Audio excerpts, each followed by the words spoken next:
December is really exciting time of the year, I think. It can bring up a lot for people, but it's also really a time where we can set some time aside to really release, reflect, and release what no longer serves us, renew and refresh our mind, and ultimately rise. And so rise into 2026 with calm and clarity. That's what this 4-week series is all about. As you know, since you're here, this is going to be for the next 4 today and the coming 3 Saturdays until December 30th, 4 p.m. Eastern, 3 p.m. Central, 1 p.m. Pacific. What to expect in the weeks ahead. Week 1, we're going to be learning about clearing the clutter of our mind. How does stuff accumulate in our mind, and how can we actually release the burdens and what no longer serves us as we go into the new year? Next week, week 2, we'll be exploring the power of identity, our self-identity, our self-concept. What are the stories that we're carrying about ourselves, and how can we release them? Week 3, we kind of have to let go of the old in order to receive something new, right? To make space for something new. So by week 3, we'll be ready to really open our mind and heart to a new possibility, a new vision for our life. And in week 4, rising into the new year with that vision and with that clear vision, we can make an action plan. So some helpful tips or recommendations. I invite you to prepare a paper and notebook and pen, as we will do a little bit of writing, journaling. I invite you to turn off your phone or put notifications on mute for these 60 minutes, these precious minutes that you have for yourself. Opening our mind to willingness to reflect on ourselves, be open to a new approach, a new way of thinking. And for those who have joined online meditation events before, you may have heard some of these principles before. If we start with a beginner's mindset, then everything becomes new each time.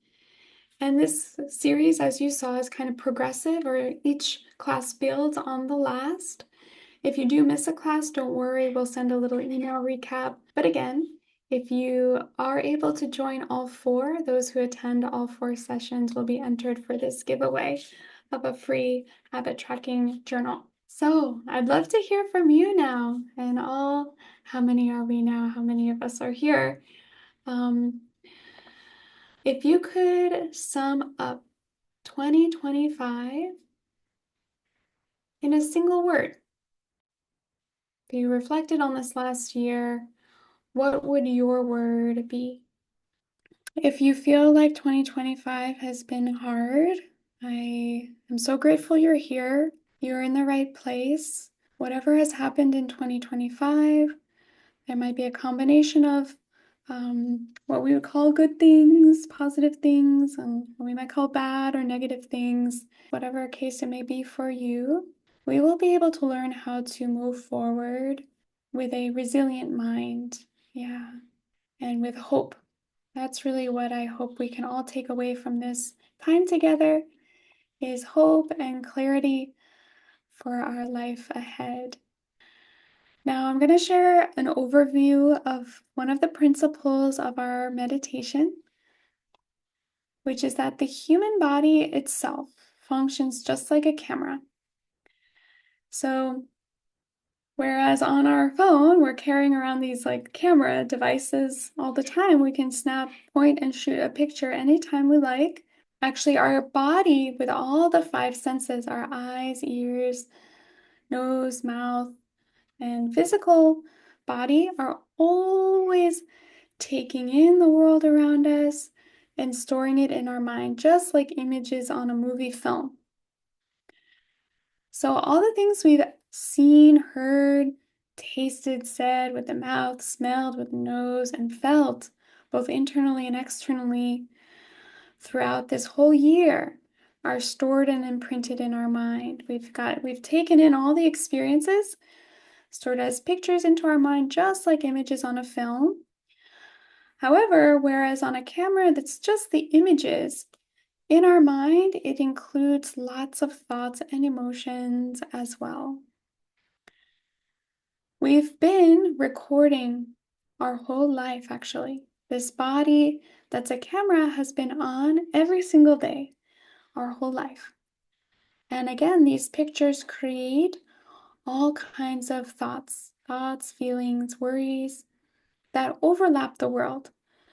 So just as we see this person walking in nature, mentally, where is he? He's inside of these thoughts and pictures.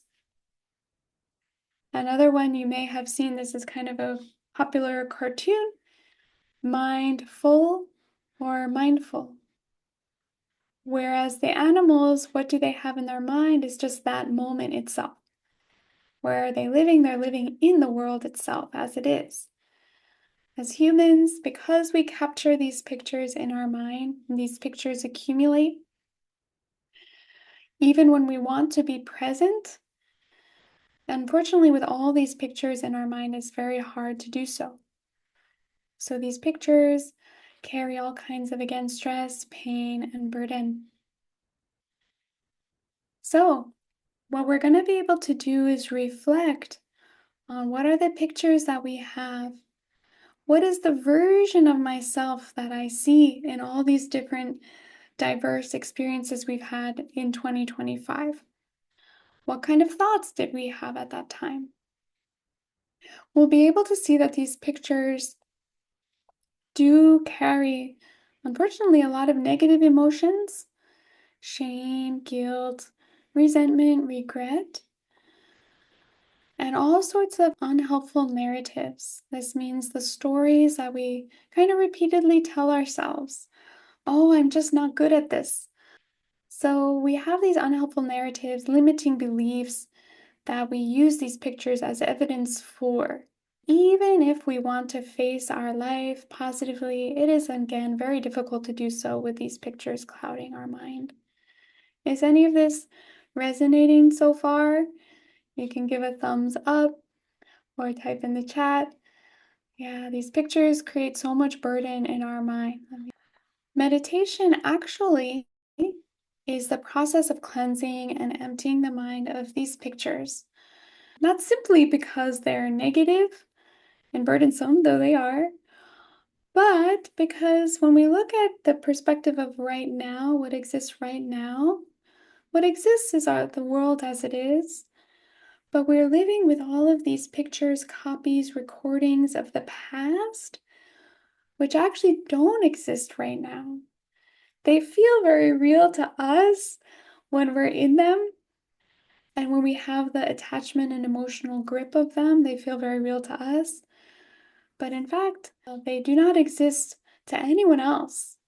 So even the limiting beliefs we have about ourselves, they don't exist in reality. They just exist in the pictures, which are copies. So if this may be a familiar concept to some of you, this may be a new concept that about emptying the mind. We may think, oh, but what am I if not these thoughts, if not these pictures? Actually, many respected teachers speak on the importance of this. Tony Robbins, who many of you might know, he says, your past does not equal your future unless you choose to carry it with you. What does that mean? We're going to continue to kind of repeatedly think the same things and live the same way unless we choose to let go of the past. So that's why he's saying our past does not need to equal the future. We can create a new future unless we choose to carry the past with us. Lao Tzu, who wrote the Tao Te Ching many years ago, of a different time, different era, he said, when I let go of what I am, I become what I might be. What does that mean? When we let go of these pictures of who I think I am, we get to rise into what's possible.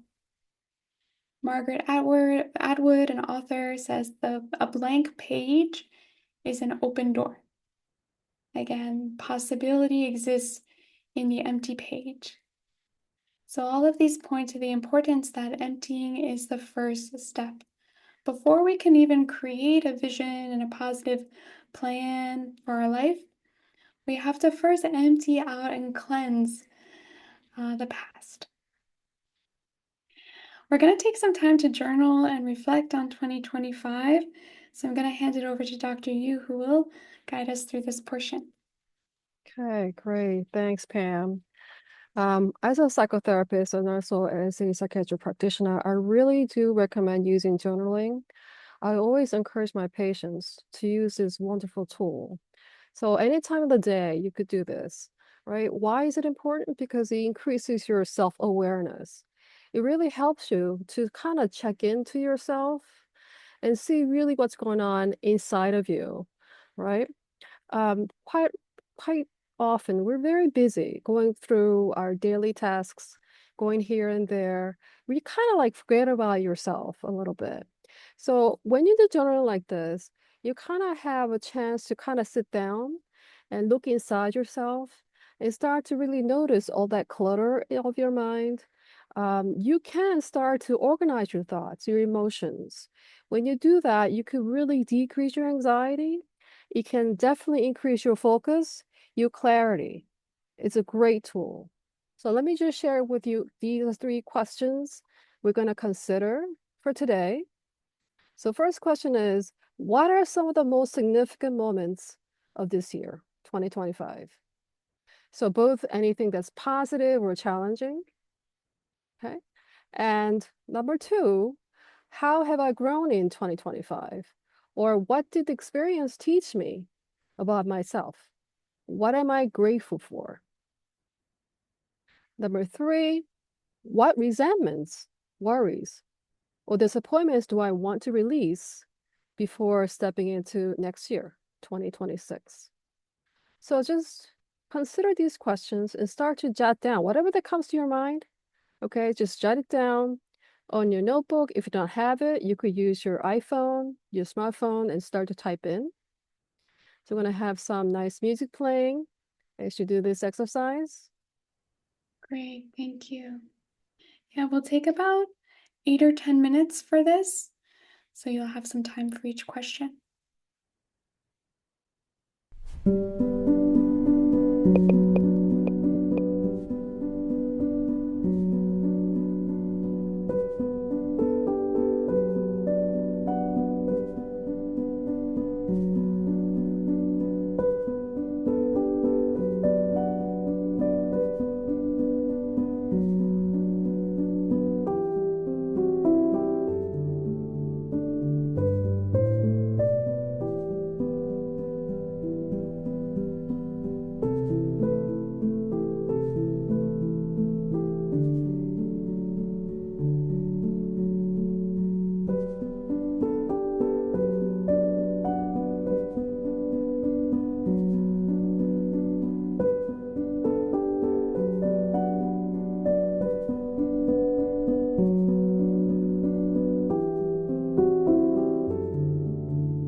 another minute or two.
Okay. So I know there could be a lot coming up. Sometimes it's hard to find things to write about. Sometimes there could be a lot. And so know that you can also take some more time with this in the week ahead with these journaling prompts. Um, I hope you found something a little enlightening, perhaps, in this exercise. Sometimes even gratitude and seeing the learning, the growth, and the strength that we've gained as kind of a helpful reframe for what we've been through. And then know that as we step into our meditation very shortly, all the pictures that carry the resentments, that create the worries, the disappointments, we will be able to actually release those